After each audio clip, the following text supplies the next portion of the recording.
ইরানের রাজনীতিকে ঘিরে নতুন করে জল্পনা তৈরি হয়েছে।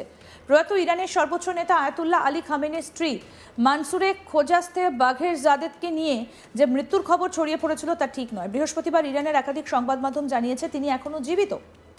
এর আগে বিভিন্ন আন্তর্জাতিক রিপোর্টে দাবি করা হয়েছিল যুদ্ধের প্রথম দিকের হামলাতেই তিনি প্রাণ হারিয়েছেন, কিন্তু নতুন করে সামনে আসা তথ্য সেই দাবি পুরোপুরি খারিজ করে দিয়েছে। ইরানের সংবাদ মাধ্যম জানিয়েছে বিপ্লবী নেতার স্ত্রী এখনও জীবিত এবং তার মৃত্যুর খবর ভুলভাবে প্রচারিত হয়েছিল। এই খবর সামনে আসে এমন এক সময়ে যখন ইরানের নতুন সর্বোচ্চ নেতা মোজতবা খামেনি প্রথমবারের মতো জাতির উদ্দেশ্যে বক্তব্য রাখেন। সেই বক্তব্যে তিনি বিভিন্ন বিষয় নিয়ে কথা বললেও নিজের মায়ের মৃত্যুর কোনো উল্লেখ করেননি। এরপরই প্রশ্ন উঠতে শুরু করে আসলে কি ঘটেছে খামেনি পরিবারের মধ্যে। চলমান যুদ্ধে বড় ধাক্কা খেয়েছিল ইরানের নেতৃত্ব। যুদ্ধের শুরুতেই আমেরিকা এবং ইসরায়েলের যৌথ হামলা ইরানের সর্বোচ্চ নেতা আয়াতুল্লাহ আলী খামেনি নিহত হন বলে দাবি করা হয়। সেই ঘটনাকে কেন্দ্র করে ইরানের রাজনৈতিক মহলে তীব্র আলোড়ন তৈরি হয়। এরপরই দ্রুত পরিবর্তন ঘটে দেশের ক্ষমতার কাঠামোতে। খামেনির মৃত্যুর পর তার ছেলে মোজতবা খামেনিকে নতুন সর্বোচ্চ নেতা হিসেবে দায়িত্ব দেওয়া হয়। দায়িত্ব নেবার পরই তিনি জাতির উদ্দেশ্যে প্রথম বার্তা দেন। সেই বার্তায় তিনি স্পষ্ট ভাষায় জানিয়ে দেন ইরানের বিরুদ্ধে যে হামলা হয়েছে তার প্রতিশোধ নেওয়া হবে। মোজতবা খামেনি তার বক্তব্যে বলেন চলমান যুদ্ধে নিহত প্রতিটা ইরানি রক্তের হিসেব নেওয়া হবে। বিশেষ করে মিনাব স্কুলে হামলায় নিহত পড়ুয়াদের কথা উল্লেখ করেছেন তিনি। এই হামলাকে তিনি মানবতার বিরুদ্ধে অপরাধ বলে আখ্যা দেন এবং এর কঠোর জবাব দেবার প্রতিশ্রুতি দেন। ইরানের কেন্দ্রীয় রাষ্ট্রীয় টেলিভিশনের একজন নিউজ অ্যাঙ্কার মোজতবা খামেনি তেহরানের অবস্থান স্পষ্ট করেন। তিনি বলেন ইরানের সার্বভৌমত্ব এবং নিরাপত্তা রক্ষার জন্য প্রয়োজন হলে তার কঠোর পদক্ষেপ নেওয়া হবে। এই প্রসঙ্গে তিনি হরমুজ প্রণালী বন্ধ করার কথা উল্লেখ করেন। তার বক্তব্য অনুযায়ী শত্রু শক্তির বিরুদ্ধে চাপ বাড়াতে এই গুরুত্বপূর্ণ জলপথ বন্ধ করে দেবার সিদ্ধান্ত নেওয়া হতে পারে। বিশ্ব রাজনীতিতে হরমুজ প্রণালীর গুরুত্ব অত্যন্ত বেশি। বিশ্বের বড় অংশের তেলবাহী জাহাজ এই প্রণালী দিয়েই যাতায়াত করে। ফলে এই পথ বন্ধ হয়ে গেলে বিশ্বজুড়ে জ্বালানি সংকট তীব্র আকার নিতে পারে বলে আশঙ্কা করা হচ্ছে। ইতিমধ্যে চলমান যুদ্ধ এবং হরমুজ প্রণালী ঘিরে উত্তেজনার কারণে আন্তর্জাতিক বাজারে জ্বালানির দাম বাড়তে শুরু করেছে। অনেক দেশই পরিস্থিতির দিকে গভীর নজর রাখছে। এই পরিস্থিতির মধ্যে ইরানের বিদেশ মন্ত্রণালয়ের মুখপাত্র ইসমাইল বাঘাই একটা গুরুত্বপূর্ণ মন্তব্য করেন। তিনি বলেন হরমুজ প্রণালী পুরোপুরি বন্ধ করে দেওয়া হবে এমন নয়।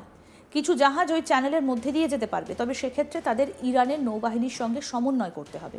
তার কথায় নিরাপত্তা পরিস্থিতি বিবেচনা করেই এই নিয়ন্ত্রণ আরোপ করা হবে। অর্থাৎ কোন জাহাজ যাবে আর কোন জাহাজ যাবে না তা নির্ধারণ করবে ইরান কর্তৃপক্ষ। এই সমস্ত উত্তেজনার মাঝে খামেনি পরিবারের সদস্যদের নিয়ে নানা তথ্য সামনে আসতে থাকে। বিশেষ করে মানসুরে খোজাস্তে বাঘেরজাদকে নিয়ে তৈরি হয়েছে বিভ্রান্তি। আগের রিপোর্টে বলা হয়েছিল 28শে ফেব্রুয়ারি যুদ্ধের প্রথম দিনেই খামেনির বাসভবনে ভয়াবহ হামলা হয়। সেই হামলায় আলী খামেনি ছাড়াও তার পরিবারের আরও কয়েকজন সদস্য নিহত হন। স্থানীয় কিছু সংবাদ মাধ্যমের প্রতিবেদনে দাবি করা হয়েছিল সেই হামলায় খামেনির পুত্রবধূ, জামাতা, কন্যা এবং নাতি নাতনিদেরও মৃত্যু হয়েছে। একই সঙ্গে বলা হয়েছিল তার স্ত্রী মানসুরে খোজাস্তে বাঘেরজাদেরও গুরুতরভাবে আহত হন এবং পরদিন তার মৃত্যু হয়। কিন্তু সেই তথ্যকে এখন ভুল বলে জানিয়েছে ইরানের সংবাদ মাধ্যম। একটি সংবাদ সংস্থা এক্স হ্যান্ডেলে পোস্ট করে জানায় বিপ্লবী নেতার স্ত্রী জীবিত আছেন।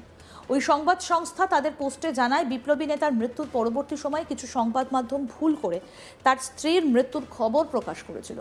তবে সেই তথ্য যাচাই করে দেখা গেছে তিনি এখনো বেঁচে আছেন।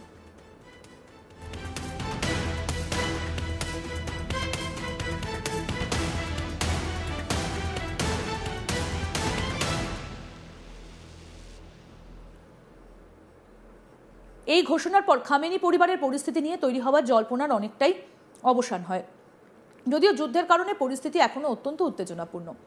মানসুরে খোজাস্তেহ বাঘেরজাদের ইরানের শাসক পরিবারের অন্যতম ব্যক্তিগত সদস্য হিসেবে পরিচিত।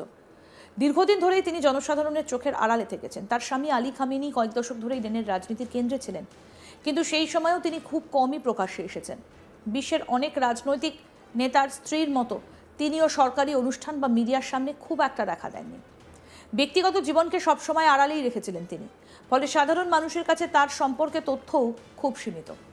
মানসুরে খোজাস্তেও বাঘেরজাদের হলেন হাসান খোজাস্তে বাঘেরজাদের বোন। হাসান খোজাস্তে বাঘেরজাদে একসময় Islamic Republic of Iran broadcasting বা IRBCর উপপরিচালক ছিলেন। যুদ্ধের প্রথম দিনে যখন খামেনির প্রাঙ্গণে হামলা হয় তখন মানসুরেও সেখানে উপস্থিত ছিলেন বলে জানা যায়। সেই হামলা ছিল অত্যন্ত শক্তিশালী। বোমা হামলার পর পুরো প্রাঙ্গণের বড় অংশ ধসে পড়ে। পরে ধ্বংসস্তূপের মধ্যে থেকেই আলী খামেনির দেহ উদ্ধার করা হয় বলে জানানো হয়েছে।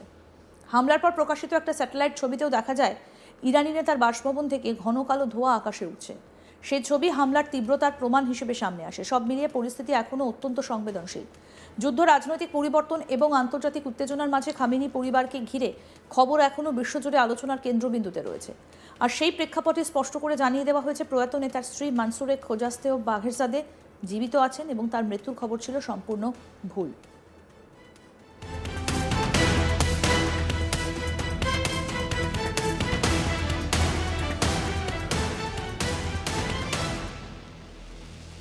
একই সঙ্গে ইরানের নতুন সর্বোচ্চ নেতা মোজতবা খামেনিকে ঘিরে তৈরি হয়েছে একাধিক রহস্য এবং জল্পনা। সম্প্রতি যে রিপোর্ট সামনে এসেছে তাতে দাবি করা হচ্ছে মোজতবা খামেনি গুরুতর অসুস্থ, এমনকি তিনি নাকি কোমায় রয়েছেন।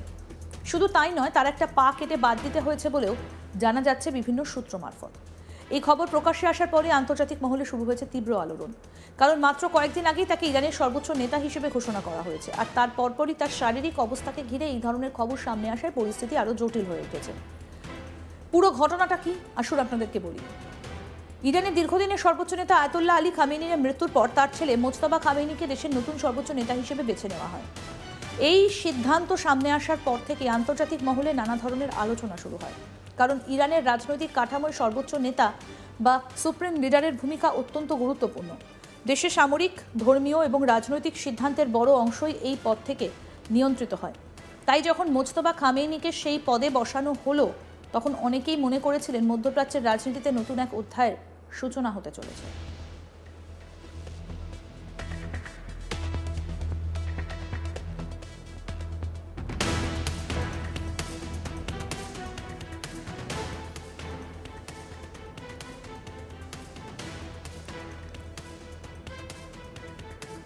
কিন্তু সেই ঘোষণার মাত্র কয়েকদিনের মধ্যেই পরিস্থিতি পুরোপুরি অন্যদিকে মোড় নেয়।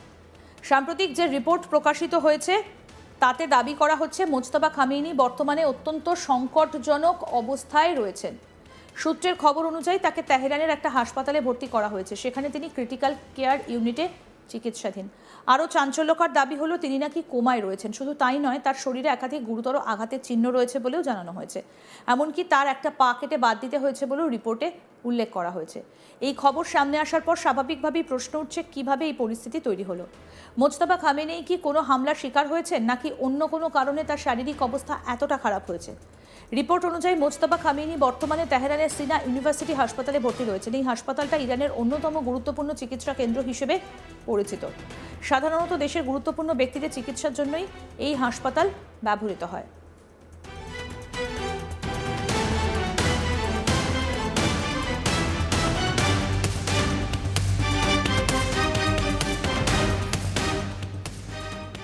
আরও আপডেট পেতে দেখতে থাকুন আজ তাক বাংলা। সাবস্ক্রাইব করুন, নোটিফিকেশন পেতে বেল বাটন অপশন প্রেস করুন।